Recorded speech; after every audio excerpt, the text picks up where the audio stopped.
you guys are trying to build another AfriForum, to put it simply. Yeah. AfriForum represents, they claim minorities. Yeah. But in reality, I'd like to state my opinion. It's mostly white Afrikaners. Yeah. Right?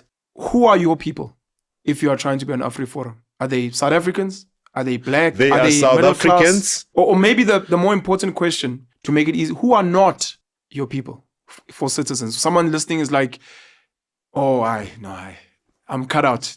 They said Chinese, American, not for...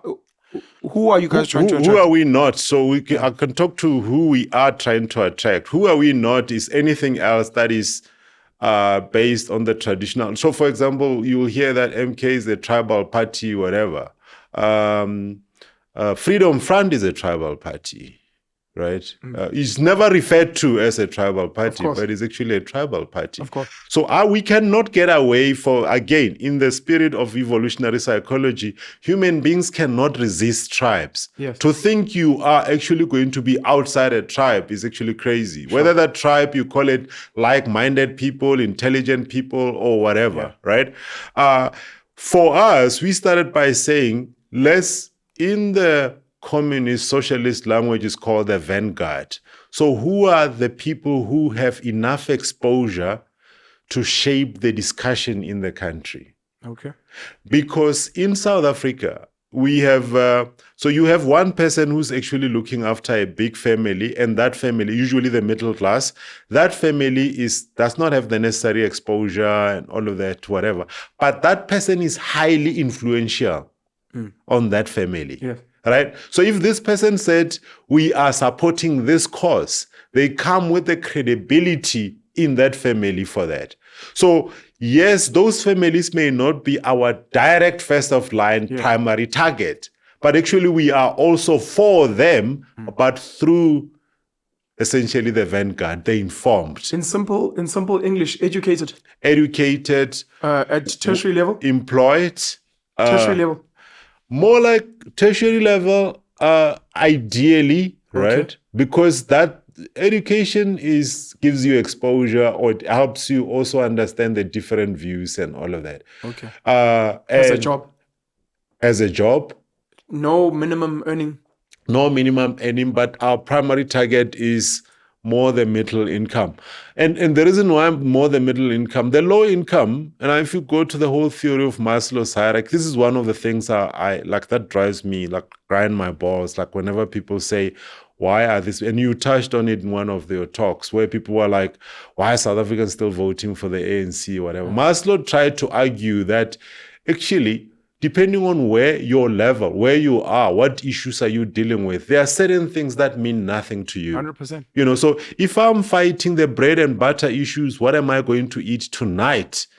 You can come with all your philosophical view about how things should work or not work. And this is not a black problem. This is why I hate every time people say, this black people and this, and I'm giving up on them and all of that. I'm like, if you go through Hillbrow, you are likely to come across a white hobo in the middle of Hillbrow at midnight, at the time when many white people will say they will never set foot in Hillbrow during the day.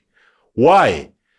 Because that homeless hobo person is dealing the lowest level needs of his life. So we are all same. You know, it's partly why the apartheid government and before that the Union of South Africa never wanted to have poor white people, because those people were going to undermine what they wanted to promote as a dominant superiority idea. Yeah. Poor people will embarrass you but it's not because they are bad people. It's actually really because in their everyday life, they are dealing with everyday survival issues, ideological issues, self-actualization. What does South Africa, right? They just don't care. So that's why we are not going to them directly, because one of the things, you know, another thing with AfriForum is in local communities and all of that. We don't want to do that, right? We think there are systemic issues that actually, if they were solved, actually they improve things for everyone. So to give you an example, in my village in Simaning, Hamatlala in Limpopo, I can get there and they say, we don't have water. Now, interestingly, my village will almost always vote ANC because pre-94, just security of water supply was an issue. You had to know where to go dig and hopefully you find something and all of that. In my village, water runs once a week, but it's a miracle in that village because they've gone from uncertainty of water supply to we know predictably once a week on a Thursday we're going to have running water. Now, and that's thanks to the ANC. Yeah, that's thanks to the ANC. Sure. And they will always be. Absolutely. Yeah. Now, a person who's used to water running every day from a tap will look at water once a week and like, are you guys insane? Yeah. But it is a reference point that does not exist in that community. Yeah. You're talking about a foreign concept. They will even wonder if that is even possible, because they used to wonder where they will get water. But I call that a local issue. Sure.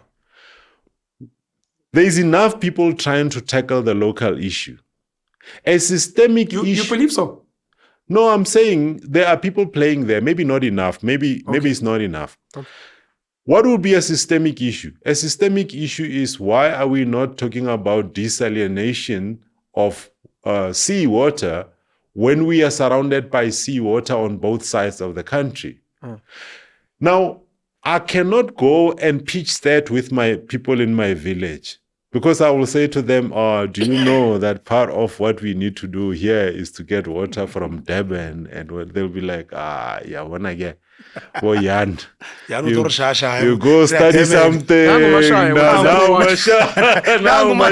whatever. Sure. So there's not enough discussions happening on systemic issues. We keep, there's a guy called Juvenal who was a Roman poet who talked about bread and circuses. And what he was saying is, once the emperors took over Rome, they realized if you can give people free food, keep them occupied, entertain them. That's how the likes of Colosseum, I mean, today it's an attractive tourist, whatever. Yeah. Colosseum was built to keep Rome entertained. Correct. So that it distracts people from what is actually going on. Sure. And that's exactly where we are now. We are being made to discuss silly things like, VAT is like a 0.05% of the budget of South Africa. How did it become the main topic, right?